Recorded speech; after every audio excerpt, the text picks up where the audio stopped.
YouTubers. So before we get started with this video, on the jump, they're going to be talking about how Steph Curry has 9 30-point games in a row. So let's see what they have to say about that.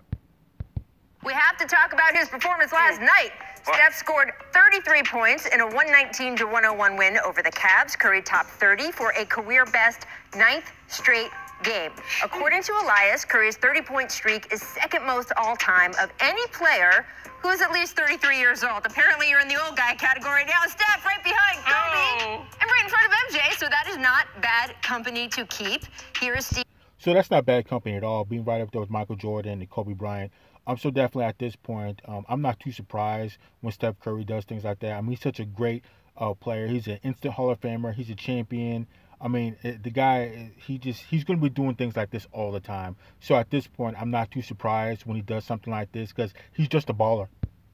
Kerr on Steph Curry. Well, he's been amazing. You know, he just does it night after night, and it's a lifetime of training and mental work, and I think maybe the absence, you know, when he hurt his tailbone, maybe gave him some fresh legs, because since his return, he's just been incredible, even by Steph's standards. I love, by the way, all the Elias stats and all the computations. Steph Curry is on actual fire. That is the way to describe what is happening. On Tuesday. Yeah, Steph Curry is on fire, and that man's always been on fire.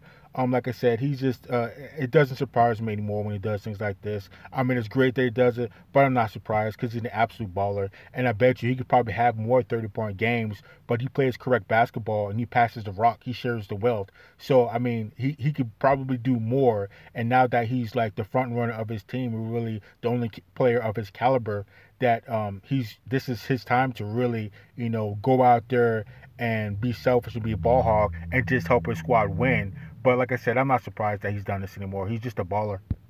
When he, point is right, at 7 points. He's got the most whatever. The man is incendiary. And look, Richard, you played with him. You played on that Warriors roster. Have you learned anything more about Steph Curry just from this stretch and what he's done under these circumstances? Yes, but I would say I would go back to last year, right? When last year, when you knew their team was going to be shorthanded and they got off to a rough start, I think he has become a much better basketball player, you know, and that's hard to say about an MVP, but I'm saying navigating the team that he has, because this is, like, you look at the team that he has this year and the team that he had last year, prior to, you know, them making that first initial run and kind of introducing when Mark Jackson was the head coach, they've always had kind of a loaded squad or a very good squad.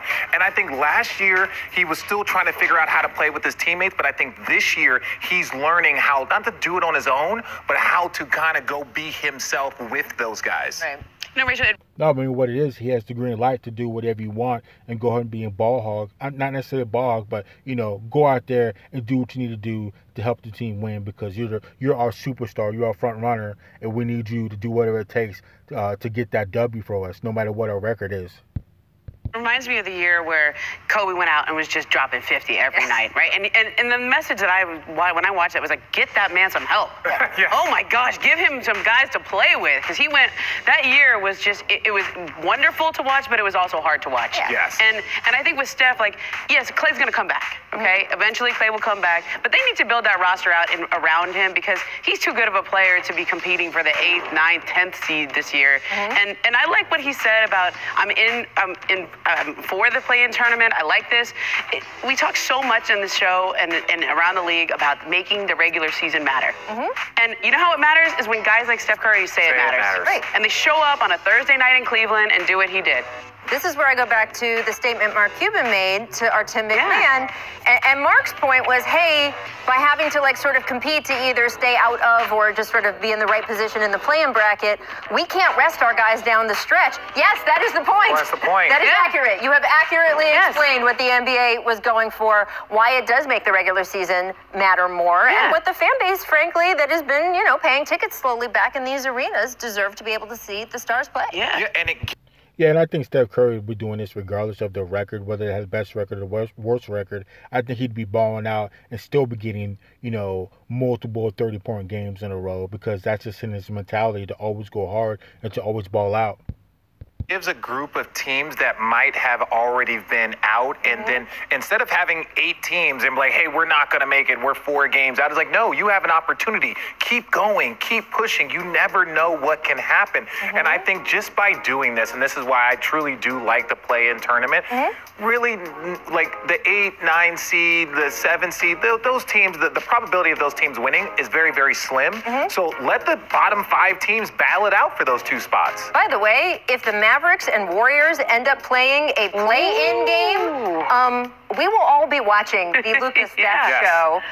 So I think it's just good perspective on what is for the fans this season, and hopefully everyone can stay as healthy as possible. I do want to add that Warriors rookie center James Wiseman had surgery to fix that meniscus injury in his right knee.